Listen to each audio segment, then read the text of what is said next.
One.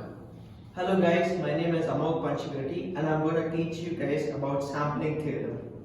Now, what exactly is sampling theorem?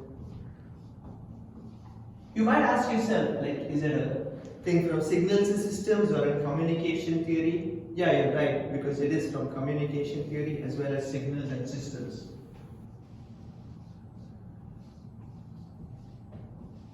Consider a signal m of t. Let's just take it as a random signal for just the sake of simplicity. Let's just say it's like this. This is the time domain and this is the amplitude. Now, let's say that in the frequency domain, I hope you know what the frequency domain is. It's the Fourier transform of the signal. We represent it as f.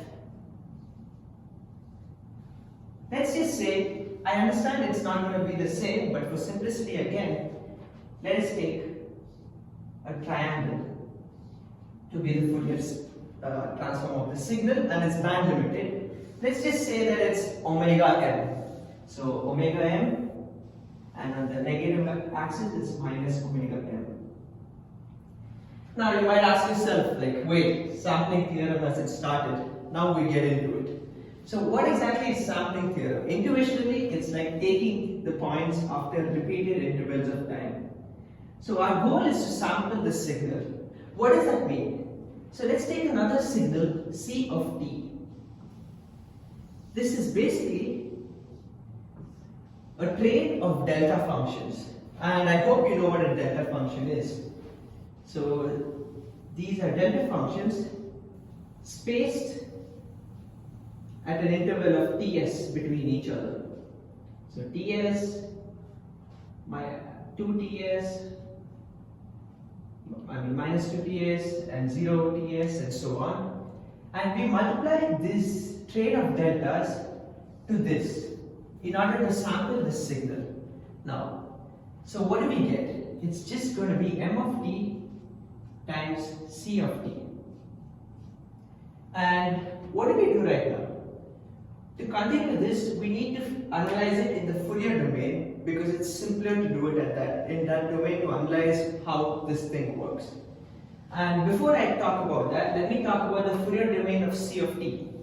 So it's c of omega, and the Fourier transform of delta trains is also delta in the omega domain, where they are spaced with 2 pi over omega s, where omega s is equal to 2 pi over ts.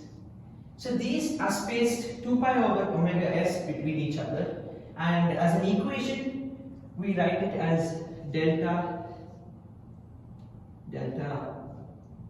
c of omega minus n omega s, where n is from minus infinity to plus infinity, and times a coefficient outside omega s.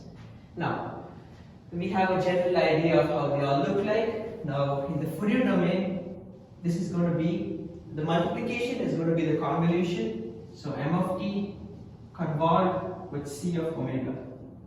M of omega convolved with c of omega divided by a quotient of 1 over 2 pi. Now, when we know that this is a triangle in the Fourier domain, when we convolve a signal which is band limited with a train of delta functions, we're going to get samples of this in the graph over here. Let me explain it to you. So, let's say that this is the main signal, and then when we convolve it to these trains of deltas, we're going to get samples of deltas, where these are placed at locations of omega m from each other. As you can see, these omega s, and the amplitude is going to be equal to 1 over ts. You might ask why? Because it's 1 over 2 pi, and then the c of omega has an omega s. So you get omega s over 2 pi, and omega s over 2 pi is going to be 1 over ts. So this is going to have an amplitude of 1 over Ts and space at omega s, and this value over here is going to be omega s minus omega m. Now, if we want a perfect reconstruction of these signals, then we want omega s minus omega m to be greater than omega m, right? We don't want these two to collide, because when we want to try to figure out what the signal is, we need to make sure that there's no aliasing between this signal and this signal. So we need to make sure that omega s minus omega m is greater than omega m, and omega s must be greater than twice omega m, and that, my friends, is the Nyquist theorem. Thank you.